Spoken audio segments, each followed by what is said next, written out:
रात के करीब 12 बजे के आसपास का वक्त रहा होगा। जंगल की तरफ से एक बच्चे की चीखने की और चिल्लाने की आवाजें आ रही थीं।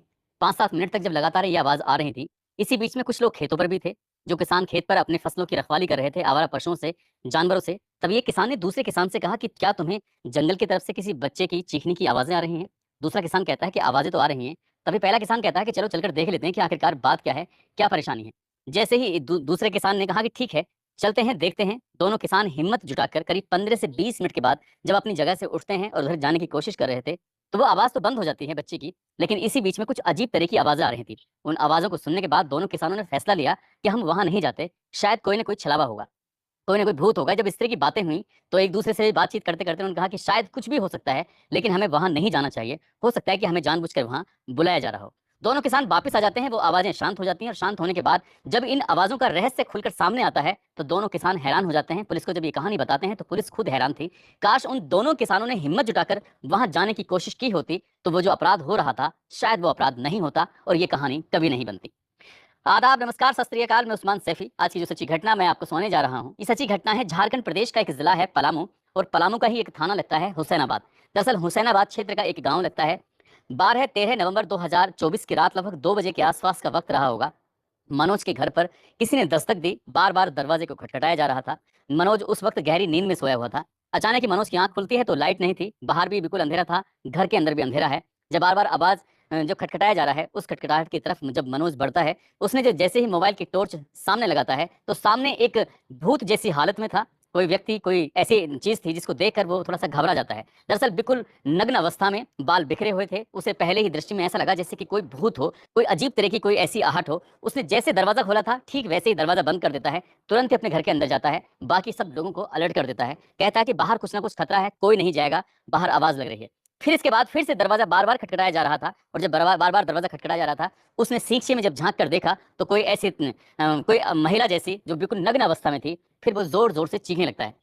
अपने ही घर के अंदर जब मनोज ने जब ज़ोर-ज़ोर से चीखना, चिल्लाना शुरू किया, ना केवल उसके घर के, बल्कि आस-पास के जितने भी लोग होते हैं, वो जाग जाते हैं और अपने-अपने घरों से कोई टॉर्च लेकर, कोई मोबाइल की बैटरी लेकर और किसी कुछ इस तरह से कुछ रोशनी लेकर जब घरों से बाहर निकलते हैं। घर के बाहर जब उन्होंने सड़क पर एक महिला को नग्न अवस्था में देखा, बाल उसके बिल्कुल पूरी तरह से बिखरे हुए थे, चेहरा उसका उसके बालों में ढका हुआ था। नग्न अवस्था में उस महिला को देखने के बाद लोगों ने उसकी तरफ को उससे आवाज़ लगाई, कौन हो? उसके बारे में पूछा, तो पता चलता है कि वो तो पास की ही रहने वाली अनिता देवी है। लेकिन अनिता देवी के तन पर एक भी कपड़ा नहीं था, और जैसे ही ये वो नग्न अवस्था में थी, उसके बाल बिखरे हुए, उसके चेहरा छुपा हुआ था। बाकी और महिलाएँ जब पास पहुँचती हैं, उसके चेहरे को भी ठीक करा जाता है, साथ ही जो उसका नग्न अवस्था होती है, उस पर कपड़ा डाला जाता है। उसकी जो सास घर में मौजूद होती है, सास को सूचना दी जाती है कि तुम्हारी बहू यहाँ पर कुछ इस तरह की हालत में है, और मनोज के घर पर आकर कुछ इस तरह की उसने दस्तक दी थी। जैसे ही सास आती है, सास आने के बाद अपनी बहू को अपने घर की तरफ लेके जा रही थी, पूछती है कि बेटी कहाँ है? उसकी 1.5 साल की बेटी थी, जो आज सुबह 11 बजे से घर से गायब थी, माँ भी और बेटी भी। अपनी उस बेटी के बारे में पूछा जाता है, तो कहती है, मेरी सिद्धि को तुमने खराब कर दिया। अगर सिद्धि ठीक होती, तो शायद मैं अपनी बेटी को जिंदा कर लेती। जैसे ही गांव के लोगों ने ये बात सुनी, गांव के सभी सुनकर सन्न रह जाते हैं। पैरों में लोगों की जमीन खिसक जाती है, सोचने पर मजबूर हो जाते हैं कि आखिरकार क्या कह रही है। सास ने फिर पूछा कि आखिरकार बेटी कहाँ है? उसने कहा कि बेटी तो अब नहीं है, अगर आपने मेरी सिद्धि तो शायद मैं उसे जिंदा कर देती। जैसे ये बात गांव वालों ने सुनी है, गांव के बड़ी संख्या में लोग सीधा जंगल की तरफ जाने लगते हैं, उस इलाके की तरफ जिधर से रोने की, जिधर से चीखने चिल्लाने की आवाजें आ रही थी। 2 बजे का ये वाक़या था। 2 से 3, 4 कब बज जाते हैं, दिन कब निकल आता है, पता ही नहीं चलता। लेकिन वो जगह नहीं मिलती है, जहाँ पर चीखने की, चिल्लाने की आवाज़ें आ रही थी। तभी किसानों को ये बात पता चलती है, और वो किसान भी मौके पर आते हैं। आने के बाद जब पास में आकर देखते हैं, तो वहाँ पर कुछ चूड़ियाँ पड़ी हुई थीं, नींबू पड़े थे, चाकू पड़ा है, शीशा पड़ा है, सिंदूर पड़ा है, कुछ इस तरह की तंत्र-मंत्र की कुछ चीज़ें पड़ी हैं। तभी गाँव के लोग इकट्ठा होते हैं। इकट्ठा होने के बाद अब चारों तरफ देखने की कोशिश कर रहे थे, तो वहाँ पर कुछ ब्लड के निशान ज़रूर मिलते हैं। मामले की सूचना दी जाती है पुलिस को, पुलिस मौके पर पहुँचती है, और उस जगह को तलाश करने की कोशिश की जा रही थी कि आखिरकार बच्ची आखिरकार कहाँ रही होगी, कहाँ नहीं। वहीं पास में एक गड्ढा सा है, और गड्ढे में पानी भरा हुआ था। उसका कुछ हिस्सा बिल्कुल साफ-सुथरा सा था। ऐसा लग रहा था जैसे घास को बिल्कुल पूरी तरह से हटा दिया गया है, उसकी ज़मीन को किसी ने खोदने की कोशिश की है। लोगों ने जैसे ही वहाँ हाथ हाथ डाला, तो हाथ डालने में पता चलता है कि जो 1.5 साल की लड़की थी, बच्ची थी, उस अनीता देवी की, उसकी लाश थी, जो कि उस मिट्टी में, उस पानी के अंदर दबी हुई थी। लोगों ने बाहर निकाला, तो उसका जो हिस्सा था, सीना बिल्कुल पूरी तरह से फटा हुआ था।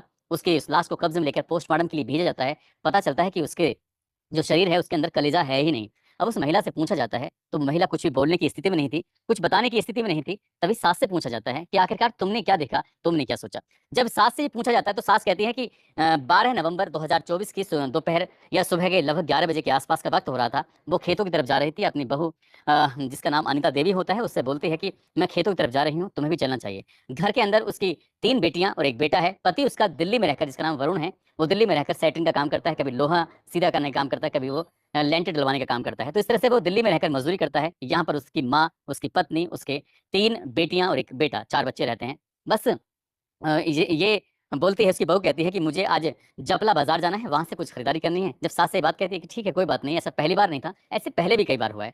ये अनिता देवी अपनी 1.5 साल की बच्ची को अपने सीने से लगाकर घर से निकल जाती है। किस वक़्त बाज़ार पहुँचती है और बाज़ार से ये कुछ ऐसे सामान खरीदती है जिसमें चूड़ी है, उसमें बिंदी है, सिंदूर है, उसमें पूजा सामग्री का सामान खरीदती है, चाकू खरीदती है। ये सब खरीदने के बाद अब ये सब बातें उससे भी पूछी जा रही थी। पुलिस की जाँच-पड़ताल में सामने आता है कि ये सीधा जंगल की तरफ जाती है। जंगल यानी कि घर से लगभग 1.5 से 2 किलोमीटर का वो एरिया था, सिकनी बरबादोड़ा। वो वहाँ पर पहुँचती है, वो चारों तरफ उसके जंगल होता है। वहाँ जाने के बाद पहले पूजा करती है, पूजा करने के बाद खुद को के तन को भी बिल्कुल नग्न कर देती है और अपनी बेटी के भी तन को नग्न कर देती है, पूजा-पाठ करती है और इसी बीच में उसके बच्चे के रोने की, चीखने की आवाज़ें आने लगती हैं। तब उसने अपनी बच्ची के सीने को फाड़ने के बाद उसके अंदर से कलेजा निकालती है। उस कलेजे का क्या करती है, ये नहीं पता चल पाता और उसके बाद उसने उस कलेजे का उसने खुद खाया, नहीं खाया, कई मीडिया रिपोर्ट ये भी कह रही है कि उसने कलेजे को अपनी बेटी के खा लिया था।